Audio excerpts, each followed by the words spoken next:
Assalamualaikum warahmatullahi wabarakatuh. Bertemu lagi dengan pelajaran biologi di kelas 3, yaitu mengenai materi hereditas. Ibu akan melanjutkan materinya, yaitu golongan darah. Nah, golongan darah itu ada 3, yaitu golongan darah ABO, resus, dan MN. Nah, golongan darah ABO dan resus itu sudah Ibu ajarkan di kelas 2. Nah, yang baru adalah golongan darah MN. Nah, sekarang kita bahas yang golongan darah yang pertama dulu, yang golongan darah ABO.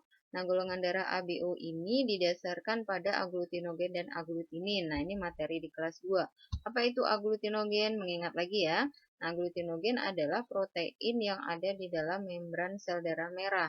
Nah, proteinnya ada 2, jenis A dan jenis B. Jadi, kalau seorang bergolongan darah A, maka dia protein A. Kalau orang bergolongan darah B, punya protein B. Kalau orang bergolongan darah AB, berarti punya protein A dan B.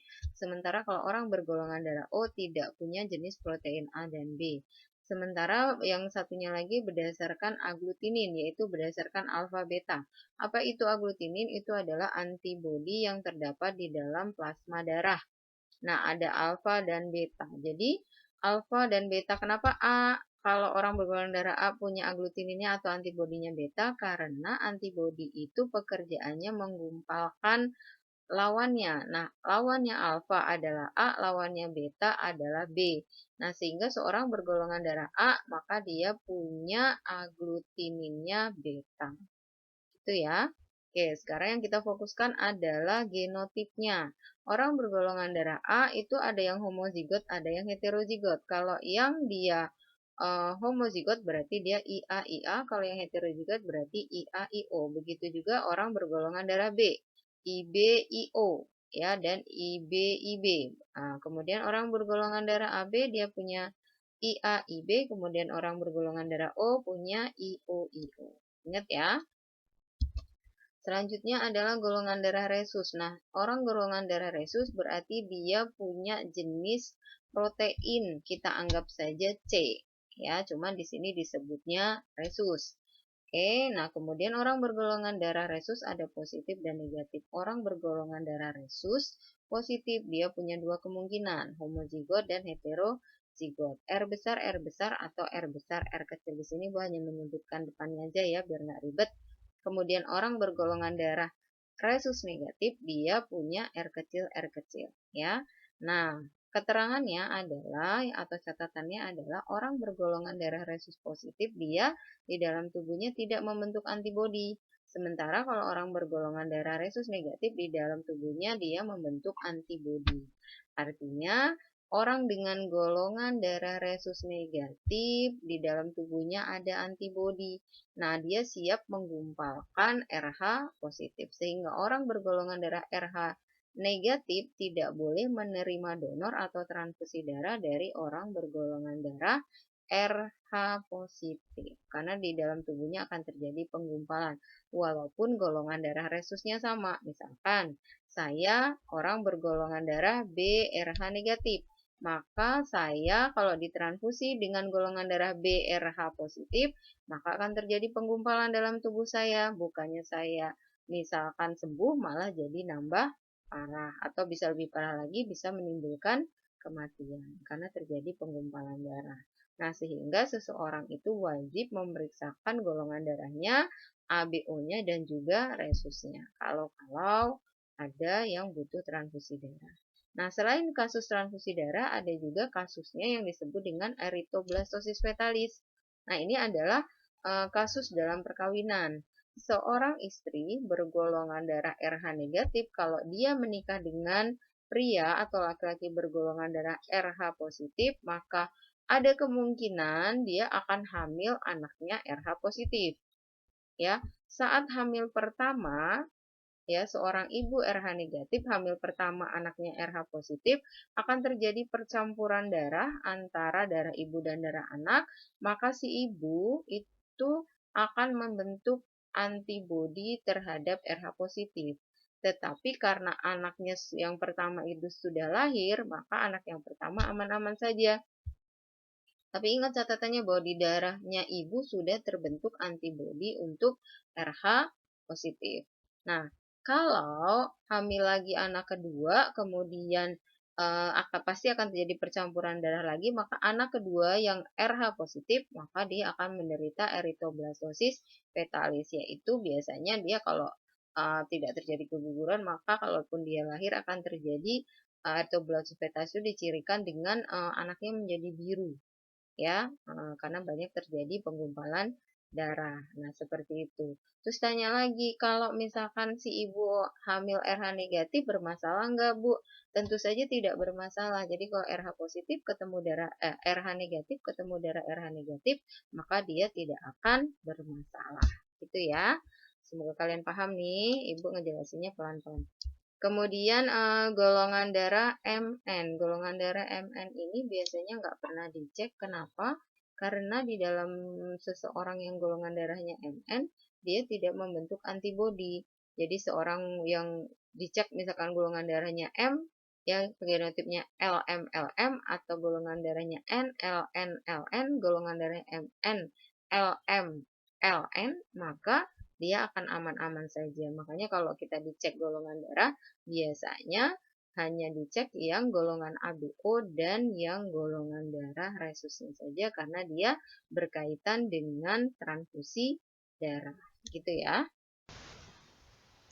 Oke, sekarang kita lanjutkan ke contoh soal ya. Nah, contoh soal 1, berdasarkan penurunan sifat golongan darah ABO, seorang laki-laki dituduh sebagai ayah dari seorang bayi bergolongan darah O yang lahir dari seorang wanita bergolongan darah A, dapat menolak tuduhan tersebut kalau ia bergolongan darah. Nah, ini kasusnya drama ya. Nah, jadi ada seorang wanita bergolongan darah A, ya. Dia nggak tahu nih anaknya itu ayahnya siapa, gitu ya. Nah, di sini sudah dikasih ini, ya. Nah, ini laki-laki ini tanda tanya, kemudian seorang wanita bergolongan darah A yang dapat dipastikan adalah anaknya bergolongan darah O. Ingat bahwa anak itu adalah hasil fertilisasi dari sperma ayah dan ovum si ibu. Berarti kalau seorang anak bergolongan darah O, berarti dia mendapatkan O yang satunya, IO yang satunya itu dari sperma ayah, IO yang satunya adalah dari ovumnya si ibu. Nah, di sini dapat diambil kesimpulan bahwa kalau wanita ini bergolongan darah A, dia tidak mungkin A homozigot. Ya, kalau A homozigot kan nggak ada IO-nya. Ya, nah berarti kita bisa tentukan bahwa si wanita itu adalah A-nya heterozigot. Kemudian laki-laki tersebut dapat menolak kalau dia golongan darahnya apa? Golongan darahnya AB. Kenapa? Nah, logikanya gini. Kalau di sini laki-laki itu golongan darahnya O, berarti IO. Nah, berarti kan dia ketemu tuh IO dari sperma dan IO dari ovum menjadilah golongan darah O. Begitu juga kalau dia golongan darah A. A kan ada kemungkinan heterozigot juga. IAIO ketemu dengan IAIO berarti ada IOIO ketemu golongan darah O. Begitu juga dengan B. Ya, jelas ya? Oke, nah jadi jawabannya adalah AB. Kenapa nggak ABO? AB itu bukan golongan darah, tapi pengelompokan golongan darah. Oke, sekarang contoh yang kedua. Pasangan suami istri bergolongan darah RH positif O dan RH negatif A. Ya, berarti ini penyilangannya dihibrid. Ya, ternyata di antara anak-anaknya ada yang bergolongan darah RH negatif O atau O negatif. Maka kemungkinan lain golongan darah anak-anaknya adalah, nah ini juga di logika dulu nih. O, anaknya bergolongan darah O. Berarti kalau di sini ayahnya IO, berarti ibunya heterozigot juga ya. Nggak mungkin IA, berarti dia IO. Oke, kemudian di sini RH negatif. Ayahnya adalah RH positif. Berarti kalau RH negatif kan harus ketemu R kecil. Berarti ayahnya ini RH positifnya dia heterozigot. Nah, kita tuliskan di sini ya, R besar R kecil IO itu adalah golongan darah R positif O atau O positif. Kemudian istrinya RH negatif A. Berarti kita tulisnya R kecil IO. Kemudian kalian bikin gametnya. Nah, di sini ada yang sama ya, RH positif O kita pakai satu saja. Kemudian juga sama R kecil IO kita pakai satu saja. Di sini yang wanita juga sama.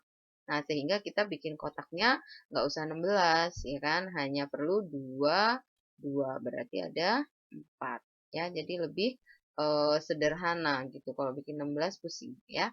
Oke, sekarang kita tentukan golongan darahnya. Ingat di sini R besar ketemu R kecil ya. Berarti dia R positif. IO berarti dia golongan darah R positif A. Ya. R besar R kecil ya. Golongan darah RH positif. Kemudian IO berarti R positif O. Kemudian R kecil ya, RH negatif. IO berarti RH negatif A. Kemudian R kecil ya. Ketemunya IO berarti RH negatif O. Ini sudah dituliskan yang satu RH negatif O, berarti tinggal kita tuliskan yang tiganya. Berarti ada A positif, ada A negatif, dan O positif. Itu jawabannya ya. Tolong dipahami pelan-pelan ya. Semoga kalian dapat memahaminya. Terus semangat ya, jaga kesehatan. Assalamualaikum warahmatullahi wabarakatuh.